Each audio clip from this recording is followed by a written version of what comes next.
முருகன் பக்தர்கள் அனைவருக்கும் அன்பு வணக்கங்கள்.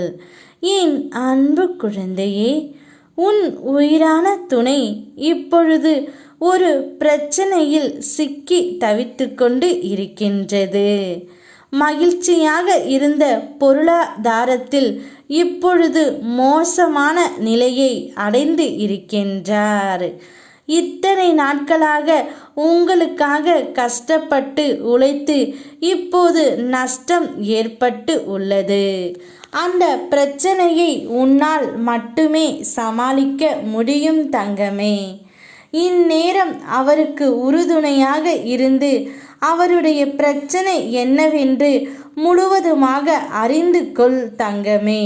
அப்போதுதான் அவருடைய மனம் சமநிலை அடையும். எனக்காக இவள் இருக்கிறாள் என்ற தைரியம் அவருக்கு வரும். அனைத்து பிரச்சனைகளிலிருந்தும் அவர் வெளியே வந்து விடுவார்.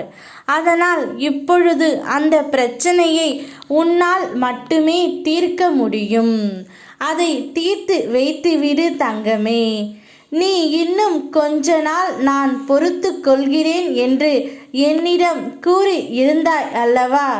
அப்படி நீ பொறுத்து கொண்டதால் சில கர்ம வினைகளை ஏற்று நீ அனுபவித்து விட்டதால் அவை அனைத்தும் இப்பொழுது முடிவுக்கு வருகின்றன.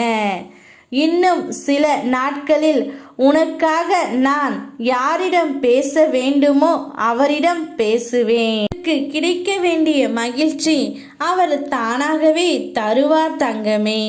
பிரச்சனை காலத்தில்தான் நீ கூட இருக்க வேண்டும். அன்பாகவும் ஆறுதலாகவும் இரு. நல்ல மருந்தாகவும் உன் துணைக்கு நீ இப்பொழுது இருக்க வேண்டும். இதோ கர்ம வினையால் இப்பொழுது பிரச்சனையில் சிக்கி தவிக்கின்றார். இந்த கர்ம வினை தீர சில நாட்கள் இருந்தாலும் என்னுடைய பணி அதன் முன்பே ஆரம்பித்து விடும். நான் உனக்காக அதை செய்ய ஆரம்பித்து விட்டேன்.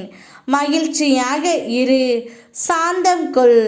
எதற்கெடுத்தாலும் மனதில் பதட்டத்தை வைத்துக்கொண்டு வாடாதே.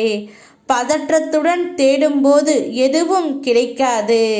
நிதானமாய் தேடும்போது எதுவும் சுலபமாக கிடைக்கும். வாழ்க்கையும் அப்படித்தான் தங்கமே. நிதானமாகவே இரு. மனதை அமைதியாக வைத்து கொள்ள பழகு. அமைதியின் போதுதான் வாழ்க்கை தேடலுக்கு விடை தெரியும். என்னை முழுமையாக மனதில் நம்புகிறாய். பின்னர் கொஞ்ச நேரம் கழித்து சந்தேகம் வருகிறது. நடக்குமா என்று நீயோ ஏதோ முயற்சி எடுத்துக்கொண்டு பதட்டத்தோடு ஓடுகின்றாய். என்னிடத்தில் ஒப்படைத்துவிட்டு நிதானமாக உன் துணைக்கு உதவி செய். நிச்சயம் அனைத்தும் கைகூடி வரும். நான் இருக்கின்றேன். யாம் இருக்க பயமேன். ஓ முருகா.